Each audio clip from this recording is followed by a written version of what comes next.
فكرة إن الواحد ممكن يغير حياته كلها يعني قبل الساعة 8 الصبح حتى، دي فكرة قوية.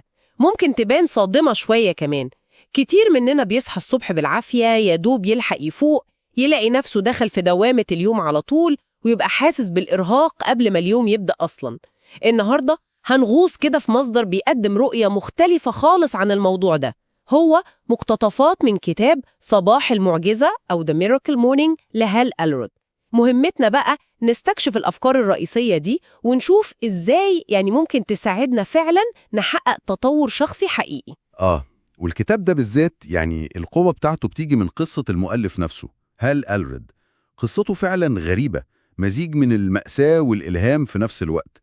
شاب كان ناجح في شغله وفي حياته، وفجأة وهو عنده 20 سنة بس يتعرض لحادثة عربية بشعة جدا.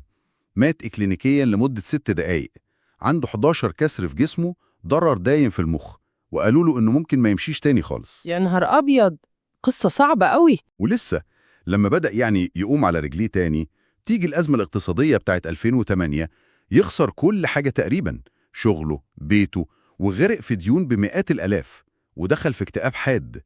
يعني الميراكل مورنينج ده مش مجرد كلام نظري وخلاص، ده نظام حرفياً اتولد من علب المعاناة دي. بالظبط، هو اتولد من محاولته إنه يعيد بناء حياته، مش مرة واحدة، لأ مرتين، تقريبا من الصفر. علشان كده الأفكار اللي فيه عملية جدا وواقعية، مش كلام تنظير وخلاص. عشان كده ناس تقيلة زي روبرت كيوساكي مثلاً أشادوا بيه وقالوا إنه بيغير طريقة عيشة الواحد مش بس نظرته للحياة. تماما.